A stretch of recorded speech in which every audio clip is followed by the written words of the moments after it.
할렐루야. 여러분 다시 반갑습니다. 한 주간도 하나님의 은혜 가운데 여러분 건강하게 지내시고 오늘도 복된 주님의 날, 특별히 우리 한 해의 반을 보내고 또 이제 새롭게 반을 시작하는 이 중간 이 시점에 다시 하나님 앞에 모여서 맥주 감사 주일로 이렇게 예배 드리러 나온 여러분 한 분 한 분을 진심으로 환영하고 축복합니다. 오늘도 예배하러 나온 이 시간이 하나님의 은혜 듬뿍 받고 가는 복된 축복의 시간이 되시기를 주님의 이름으로 간절히 축원합니다. 우리 옆에 분과 인사 한번 나누면 좋겠어요. 오늘도 잘 나오셨습니다. 반갑습니다. 사랑합니다. 축복합니다. 네, 오늘도 여러분 살아계신 하나님이 오늘도 우리와 함께하는 줄로 믿습니다.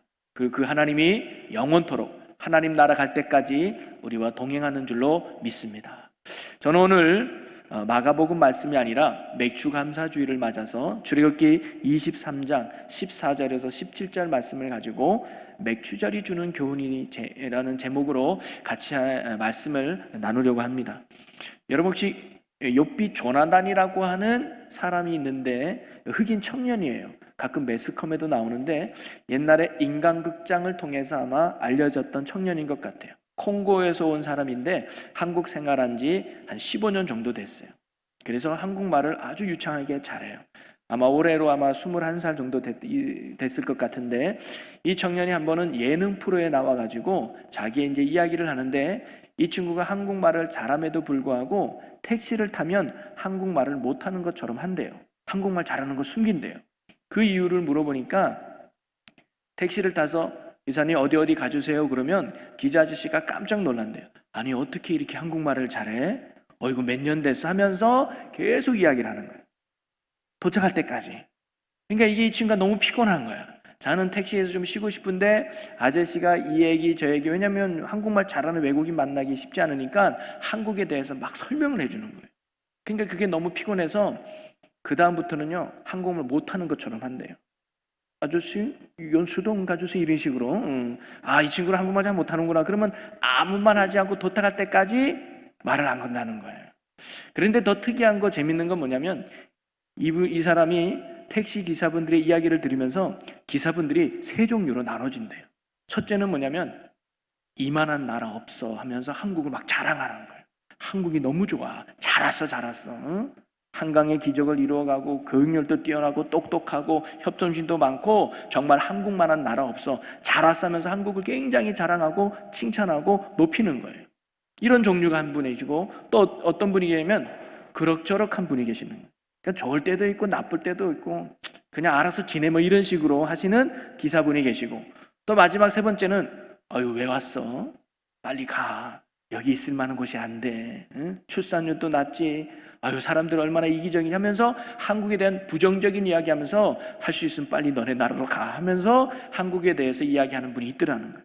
저는 그 친구의 이야기를 들으면서 똑같은 택시 기사를 하면서 똑같은 한국 땅에 살면서 왜 그 입에서는 칭찬과 감사가 나오고 누구 입에서는 불평과 원망이 나올까요? 그 차이는 어디에 있을까요? 우리도 똑같은 환경 속에 살고 있지만 누구는 행복한 이야기를 하고 누구는 불평과 불만의 이야기를 할까요? 똑같은 교회를 다닌다고 해도 다 같지는 않을 것 같아요. 누구는 참 좋은 교회다라고 칭찬하고 자랑하지만 누구는 이런 교회가 있어 하면서 불평과 불만을 말하는 사람도 아마 있을 거예요. 정말 남들보다 못한 환경 때문에 그 사람이 부당하라고 느끼는 것일까요? 아니면 남들보다 삶에 여유가 있기 때문에 오히려 자랑하고 행복하다고 말하는 것일까요? 꼭 그렇지는 않는 것 같아요.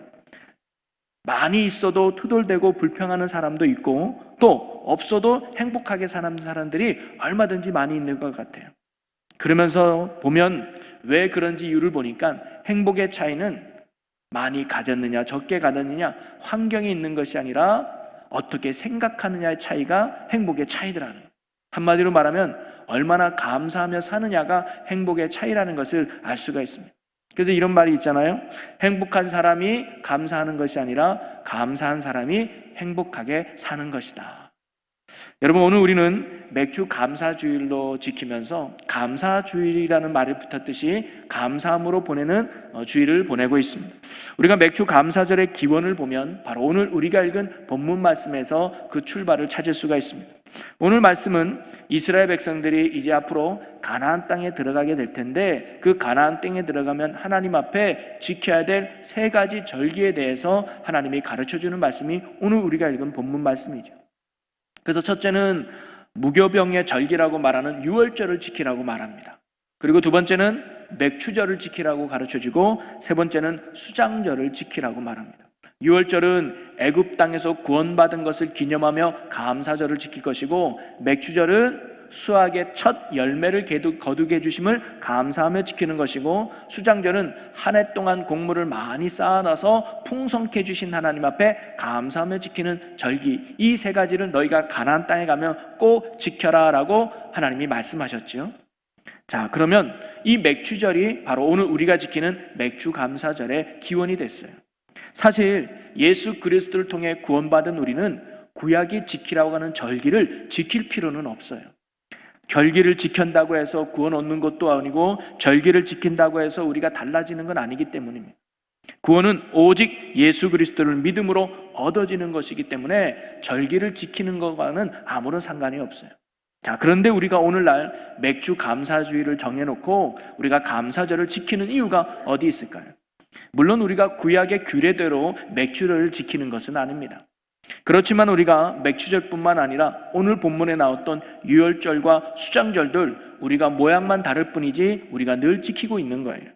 유월절은 구원의 감격과 은혜를 감사하며 지키는 절기이기에 어찌 보면 우리가 매 주일마다 드리는 주일 예배가 하나님께 드리는 유월절의 행사가 있을 수 있습니다. 또 수장절은 한 해의 풍성함에 감사하는 절기이기 때문에 우리가 가을에 드리는 추수감사절이 바로 수장절에 이어서 드리는 감사절일 수도 있습니다.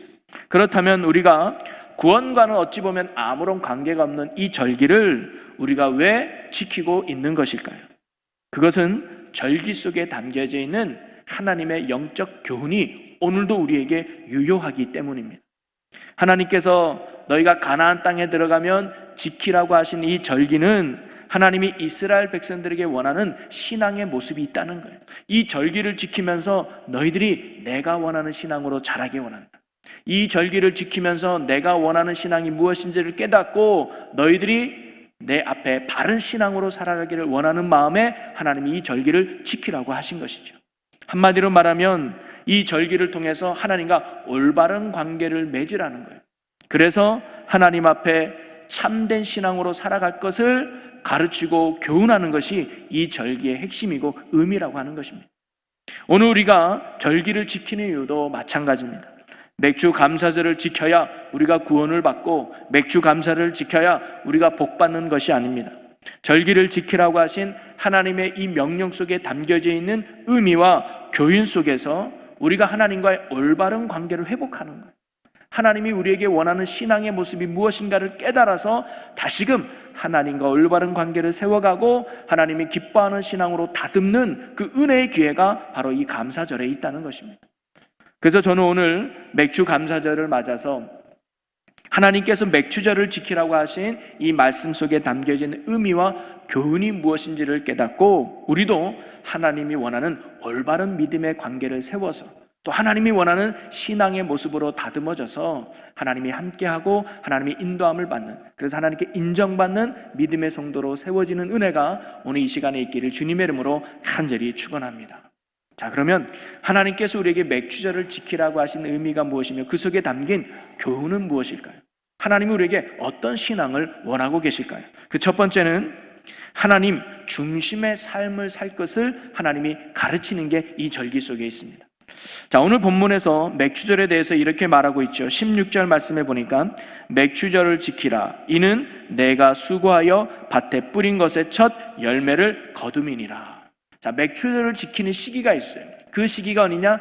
첫 수확의 열매를 거둘 때, 그때 이 맥추절을 지키라는 의미입니다. 당시 곡식은 주로 보리였죠. 그러다 보니까 보리의 첫 수확을 거둔다 해서 보리 맥자를 쓰고 시기 추사를 써서 맥추절이라고 부릅니다. 다른 말로 성경에는 77절이라고도 말하고, 유월절 후에 50째 되는 날에 맥추절을 지킨다 해서 오순절이라고도 합니다. 그래서 오순절, 77절, 맥추절은 다 같은 말이죠. 맥추절을 지킴에 있어서 가장 중요한 특징이 뭐냐면, 오늘 본문에도 나왔지만 처음 익은 열매를 하나님께 드리는 거예요. 그게 맥주제를 지키는 가장 큰 핵심입니다. 여러분, 처음 것을 하나님께 드린다, 이것은 굉장히 중요한 의미가 담겨져 있습니다. 여러분, 처음이라는 것은 어떤 의미가 있죠? 처음이라는 것은 왠지 모르게 우리에게 참 중요한 의미가 있고 가치가 있고 소중한 의미가 있는 것 같아요. 우리가 결혼을 해서 자녀를 낳았을 때 모든 자녀들이 다 귀하죠. 모든 자녀들이 다 소중하죠. 그런데 첫째가 갖는 의미는 남다르지 않습니까? 첫 아들, 첫 딸, 첫째 낳은 자녀가 갖는 의미는 뭔가 모르게 좀 더 우리에게 있는 것 같아요. 여러분, 운동선수들에게도 처음이 갖는 의미는 참 커요. 첫 승리를 하거나 첫 메달을 따거나 이런 모습들은 운동선수들에게도 굉장히 중요한 의미를 갖죠. 여러분, 미국 메이저리그에 진출했던 류현진 선수, 투수잖아요. 그런데 미국에는 투수도 타석에 서서 이렇게 쳐야 돼요. 그래서 류현진 선수가 처음에 이제 타석에 서서 첫 안타를 친 적이 있었습니다. 투수가 안타 치는 게 쉽진 않은데 몇 경기 만에 처음으로 안타를 친 거예요. 그런데 그 안타를 치고 나서 그 공 있잖아요. 그 공을 나중에 이 류현진 선수에게 주더라고요. 그게 뭘까요? 야, 이게 네가 메이저리그 와서 처음 친 안타공이야. 이거 굉장히 소중한 거야. 너 간직해. 기념으로 주는 거죠. 아마 류현진 선수는 집에 아마 첫 안타공이 아마 보관돼 있을지도 모르겠어요. 처음이 주는 의미가 남다르기 때문이죠. 여러분, 운동선수뿐만이 아닐 거예요. 처음으로 알바에서 받은 알바비, 그리고 처음 직장에 들어가서 처음으로 받은 첫 월급, 그래서 처음 갖는 것은 그 어떤 것보다 아주 큰 의미가 있고 가치가 있지 않을까요?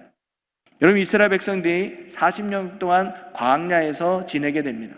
그 광야에서는 농사를 지을 수가 없었어요. 광야이기에 농사 짓지도 못하고 또 농사를 지을 필요도 없었어요. 왜냐하면 하나님이 만나와 메추라기를 주시면서 40년 동안 그들을 굶지 않도록 하나님이 먹이셨기 때문이죠. 그래서 농사의 농자도 모르고 40년을 지냈어요. 그런데 그들이 광야를 끝내고 가나안 땅에 들어와서는 상황이 달라졌습니다. 여호수아 5장 12절 말씀에 보면 이렇게 말씀이 기록되어 있죠. 또 그 땅의 소산물을 먹은 다음 날에 만나가 그쳤으니 이스라엘 사람들이 다시는 만나를 얻지 못하였고 그 해에 가나안 땅의 소출을 먹었더라 라고 나와요. 여기서 보니까 그 땅의 소산물을 먹은 다음 날, 그 소산물을 먹었다는 거예요. 이거는 농사 지은 건 아니에요. 소산물은 이미 저장해 놓은 곡물을 말하는 거예요. 그러니까 이스라엘 백성들이 가나안 땅에 들어가니까 이미 먹을 것이 있었어요. 그래서 그 먹을 것을 넉넉히 먹었더니 그 다음 날부터 만나가 내려지지 않는 거예요. 만나를 줄 필요가 없는 거죠. 왜? 그 땅에 이제 먹을 것이 있으니까. 그런데 그 다음에는 먹을 것을 갖기 위해서는 이스라엘 백성들이 뭘 해야 되느냐? 농사를 지어야 했던 거예요. 그래서 농사를 지어서 그 다음에 소출을 그 이스라엘 백성들이 먹었던 것이죠. 한마디로 말하면 이스라엘 백성들은 이제부터 농사 짓는 삶을 살아야 했던 것입니다. 자, 그런데 이스라엘 백성들이 농사 짓는 것이 쉬운 일이었을까요? 결코 그렇지 않았을 것 같아요. 왜냐하면 그들은 농사 지며 살아보지를 않았어요. 광야에서 농사 짓지도 않았고 농사 짓는 방법도 몰라요. 그러니 이거 어떻게 하긴 해야 되겠고 하면서 아마 힘들고 어렵게 그들은 농사를 지었을 거예요. 그러다 보니까 1년 된 후에 많은 양은 아닐다 할지라도 첫 수확의 열매를 거뒀을 때 그때 그 기쁨은 어땠을까요? 그때 그 감격은 아마 농사를 지어본 분들만 알지 않을까요? 제가 아까 자식 이야기를 좀 했는데 여러분, 결혼하자마자 아이를 낳은 사람하고 결혼했는데 10년 만에 아이를 낳은 사람하고 자녀를 바라보는 그 마음은 같지는 않을 것 같아요. 뭔가 다른 마음이 있지 않을까요? 아까 제가 운동선수 이야기도 했잖아요. 유현진 선수가 안타 쳤다고 얘기했는데 자기가 첫 게임에 가서 첫 타석에서 안타를 처음 친 사람하고 20경기, 30경기 만에 겨우겨우 한 번 안타 친 사람하고 이 안타의 가치는 다르지 않을까요? 바로 이스라엘 백성이 농사의 농자도 모르고 힘들고 어렵게 농사를 지어서 첫 수확의 열매를 거뒀을 때 그 열매를 바라보는 그 가치와 기쁨은 남달랐을 것 같습니다. 그들에게 있어서 첫 수확의 열매는 바로 어찌 보면 한 해 중에 가장 귀하고 가장 소중한 것인지도 모르겠어요. 야, 내가 이거 어떻게 얻은 열매인데, 내가 이거 어떻게 얻은 귀한 수확인데, 남에게 주기도 아깝고 내가 먹기도 아까운 정말로 보관하고 싶은 그런 소중한 열매가 아니었을까요? 그런데 하나님이 뭐예요? 그 수확의 첫 열매를 하나님 앞에 드리라고 말씀하는 겁니다. 그게 맥주절을 지키는 방법이라는 거예요. 자, 그러면 하나님께서 왜 어렵고 힘들게 처음으로 얻은 이 첫 열매를 하나님께 드리라고 했을까요? 그 의미는 무엇일까요? 그것은 바로 내가 가장 귀하게 여기는 것, 내가 가장 소중하게 여기는 그것을 하나님께 드림으로 말미암아 내 인생에 가장 소중한 분이 누구라고 고백하는 거예요? 하나님임으로 고백하는 게 여기 있는 거예요. 하나님, 내가 힘들게 어렵게 첫 수확의 열매를 거뒀지만 이것을 주님 앞에 드립니다. 그래서 내 인생에 가장 중요한 분은 이 열매가 아니라 하나님이라는 신앙 고백을 하나님이 원하셨던 것이죠. 그래서 바로 하나님 중심의 신앙으로 살아가고자 가르치려고 하나님이 맥주절을 지키라고 우리에게 말씀하신 것입니다. 이처럼 하나님의 중심의 삶, 그리고 하나님을 최고로 여겼던 신앙의 사람들이 많이 있지만 대표로 우리가 한 사람을 생각해 본다면 아브라함을 들 수 있겠죠.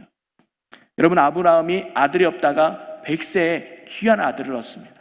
100세에 얻었으니까 얼마나 귀하고 얼마나 소중하겠어요. 아마 자기가 이 세상에서 자식의 농사를 지은 첫 귀한 열매가 바로 이삭이었을 거예요.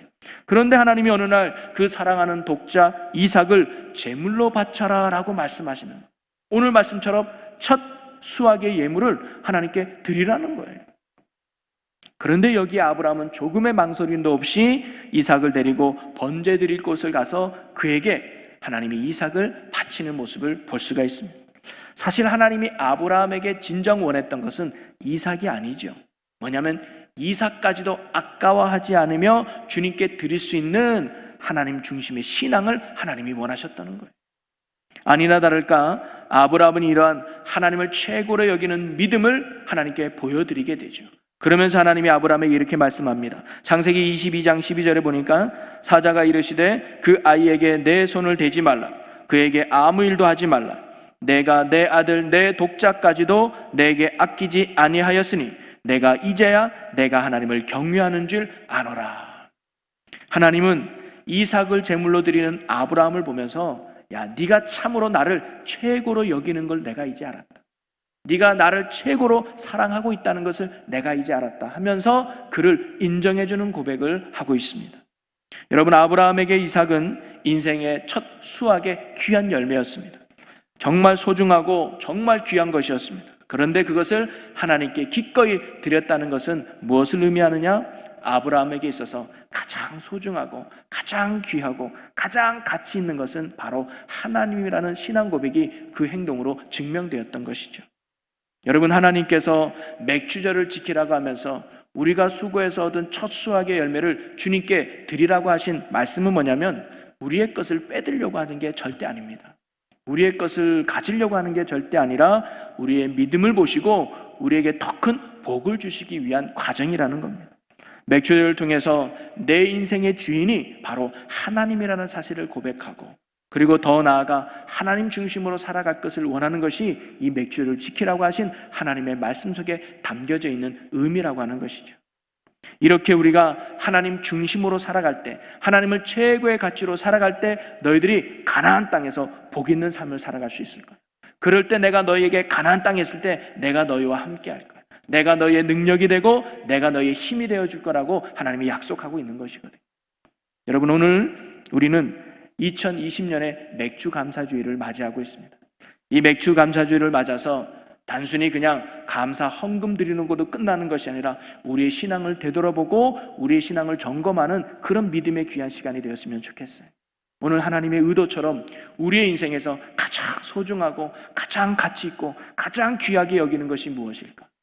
혹시 첫 수확의 열매가 내가 가장 귀하게 여기는 것은 아닐까? 그것마저도 하나님께 드릴 수 있는 하나님 중심의 신앙으로 세워줄 수 있는 큰 믿음의 은혜가 오늘 이 시간 여러분에게 있기를 주님의 이름으로 간절히 축원합니다.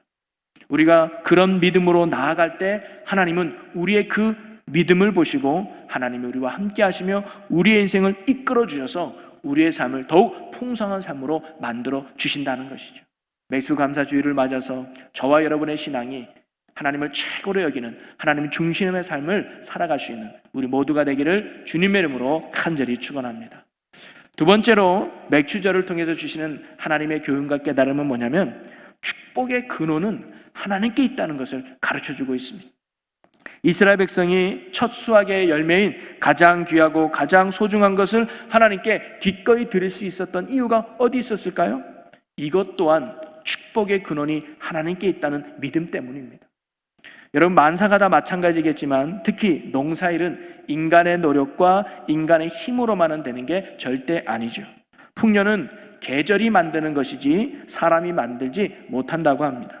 농사를 지을 때는 자연의 도움이 가끔은 절대적일 때가 많지요. 그런데 사람은 절대로 그 자연을 자기 마음대로 할 수 없잖아요. 비를 내 마음대로 내리게 하고 그치게 할 수도 없고, 햇빛을 내 마음대로 쬐게 하고 내 마음대로 거둬들일 수 없다는 겁니다. 창조주 되시는 하나님이 자연을 다스려 주시고 은혜 주시고 복을 베풀어 주셔야 풍성한 수확을 거둘 수 있다는 것이죠. 바로 첫 수확의 열매를 하나님께 기꺼이 드렸다라는 의미는 뭐냐면, 하나님의 은혜가 아니었다면, 하나님의 도우심이 없었다면, 하나님이 우리에게 복 주시지 않았다면 우리가 이렇게 첫 수확의 열매를 거둘 수 없었습니다라는 신앙 고백과 함께 하나님이 우리의 축복의 근원이 되십니다라고 하는 믿음의 결단과 고백이 바로 이 맥주절에 담겨져 있는 것이죠. 어떤 사람은 말하기를 맥주감사주일이나 추수감사절은 농사 짓는 사람들에게 해당된 것이지 농사 짓지 않는 사람들과는 상관없는 절기라고 생각하는 분이 계실지도 모르겠어요. 그런데 결코 그렇지 않죠. 여러분, 이스라엘 백성이 살던 당시에는 농사가 주 수입원이었기 때문에 농사에 관해서 수확의 기쁨과 은혜를 고백하고 있지만, 오늘 우리는 방법은 다르지만 방식은 다르지만 우리도 인생의 농사를 다 짓고 있다 이 말이죠. 직장의 농사, 자녀의 농사, 사업의 농사, 또는 건강의 농사, 또는 신앙의 농사. 우리 학생들은 뭐예요? 성적의 농사를 짓는 거예요. 그래서 좋은 성적을 얻기 위해서, 승진하기 위해서, 더 많은 월급을 받기 위해서 우리가 뭐예요? 열심히 농사짓 행동을 하고 있지 않습니까? 그런데 직장의 농사를 짓든 자녀의 농사를 짓든 또는 사업의 농사, 인생의 농사를 짓든 내가 마음대로 또는 내가 계획한 대로, 내가 수고한 대로 결코 얻어지는 게 아니라는 겁니다. 하나님이 도와주셔야, 하나님이 은혜 주셔야 우리가 넉넉히 수확하고 풍성한 열매를 거둘 수 있는 줄로 믿으시기를 바랍니다. 미국의 성공한 믿음의 기업 100대 기업을 설문조사를 했어요. 어떻게 이렇게 성공할 수 있었는가라고 물어봤을 때 그 기업들의 공통된 1위 대답이 뭐냐면 하나님의 은혜 때문입니다 라고 고백했다는, 하나님이 그때 나를 도와주지 않았다면, 하나님이 그때 우리를 붙들어 주지 않았다면, 하나님이 그때 그 사람과의 만남을 주선해 주지 않았다면 우리 기업은 성공할 수 없었습니다. 그때그때마다 하나님의 은혜와 복을 주셨기에 우리가 이만큼 성장할 수 있었습니다라고 고백했다는 거예요. 여러분, 세상의 창조주가 되시는 하나님께서 이 세상의 주관자가 또한 되시는 걸로 믿으시기를 바랍니다. 그래서 즉 생사하복은 하나님의 손에 달려있다는 거예요. 복과 저주는 하나님의 손에 있어요. 그게 성경의 아주 지속적인 우리의 교훈입니다. 복을 주시는 분도 하나님이요, 저주 주신 분도 하나님이라는 거죠. 바로 맥주절은 우리가 이렇게 첫 수확을 얻을 수 있었다는 것은 바로 우리의 노력이 아니라, 우리의 힘에 있는 게 아니라, 우리의 기술에 있었던 것이 아니라 하나님이 은혜 주셨기 때문에, 하나님이 복 주셨기 때문에 우리가 이렇게 수확을 맞아서 첫 열매를 거둘 수 있었습니다라고 고백하면서 축복의 근원이 하나님께 있음을 고백하는 절기가 바로 맥주절이라는 것입니다. 오늘 우리가 맥주절을 보내면서 우리도 이런 신앙 고백으로 세워줄 수 있는 귀한 믿음의 시간이 되기를 간절히 소망합니다. 우리가 이제 올해 반년을 보냈어요. 이제 7월 달부터 이제 올해 반년이 또 새롭게 시작되죠. 돌아보면 내 힘으로 여기까지 온 것 같지만, 내 능력으로 여기까지 살아온 것 같지만, 가만히 보면 보이지 않는 하나님의 은혜의 손길이, 또 만질 수는 없지만 하나님의 구원의 손길이 늘 우리를 도우시고 우리와 함께 하셨기 때문에 저와 여러분이 여기까지 온 줄로 믿습니다. 바로 맥주 감사절을 말아서 바로 축복의 근원이 하나님께 있음을 언제나 인정하고 날마다 하나님만을 바라보며 믿음으로 살아갈 수 있는 저와 여러분이 되기를 간절히 소망합니다. 그래서 이제 새롭게 시작하는 올해 후반기는 이런 믿음으로 말미암아 더욱 풍성하게 채워주시는 하나님의 은혜를 경험하며 누리는 복된 한 해가 되시기를 주님의 이름으로 간절히 축원합니다. 그러면서 마지막 세 번째로 이 맥주를 통해서 하나님이 우리에게 깨닫게 하시는 건 뭐냐면, 신앙의 핵심은 감사에 있다는 것을 가르쳐주고 있는 거예요. 여러분, 이스라엘 백성이 지켜야 될 세 가지 절기가 있다고 아까 말씀드렸죠. 유월절과 맥주절과 수정절이에요. 이건 이스라엘 백성들이 1년에 꼭 지켜야 될 3대 절기입니다. 그런데 이 절기에 공통점이 있어요. 그게 뭐냐면 감사함이 있다는 거예요. 유월절은 애굽에서 종노릇하는 우리를 건져내서 자유인이 되게 하신 구원의 은혜를 잊지 말고 감사하라는 것이고, 맥주절은 한 해 동안 수고해서 첫 수확의 열매를 거둬두게 하신 하나님께 감사하는 것이고, 수장절은 한 해 동안 곡물을 창고에 가득 넘치게 해주신 하나님의 은혜에 감사하는 것이 바로 수장절이었어요. 어떤 절기를 지키든 그 절기의 핵심은 뭐예요? 감사였다는 거예요. 이건 뭘 말하느냐? 우리의 신앙의 핵심이 감사해야 된다는 것을 가르쳐주고 있는 겁니다. 여러분, 감사라는 말이 뭐예요? 죄송해요, 영어를 써서. 저 영어 잘 못하는데, 감사가 땡큐잖아요. 땡큐. 그런데 이 땡큐가 두 개의 단어가 합쳐진 거예요. 땡크라는 단어와 유라는 단어 아닙니까? 그런데 이 앞에 있는 이 땡크라는 단어가 싱이라는 단어의 어원에서 시작됐다고 말하는 분도 있어요. 싱이 뭐냐면 생각하다는 거거든요. 즉, 너를 생각하니까 감사해. 이게 땡큐의 의미라는 거예요. 여러분, 마찬가지 그런 것 같아요. 여러분, 신앙도요, 하나님을 묵상하니까, 하나님을 생각하니까 뭐가 고백되어지는 거? 감사가 고백되어지는 거예요. 맞다, 하나님의 은혜였구나. 맞다, 하나님의 도우심이었구나. 맞다, 하나님이 함께했지. 하나님을 묵상하니까 우리 입에서 뭐예요? 감사가 나오는 거예요. 여러분, 어느 아버지와 아들이 저녁에 식사를 하기로 약속을 잡았어요. 그런데 이 아들이 한참 뒤에나 도착한 거예요. 그러더니 이 아들이 와서 아빠한테 이렇게 말합니다. 아버지, 저는 오늘 하나님께 너무 감사해요. 아니, 왜냐? 오다가 교통사고가 났는데 제가 하나도 다치지 않았어요. 큰 사고가 났지만 하나도 다치지 않으신 하나님께 저 얼마나 감사한지 몰라요. 그랬더니 아버지가 또 이렇게 말해요. 그래? 탁 치면서 나는 너보다 더 감사하단다 그랬죠. 아니, 왜요?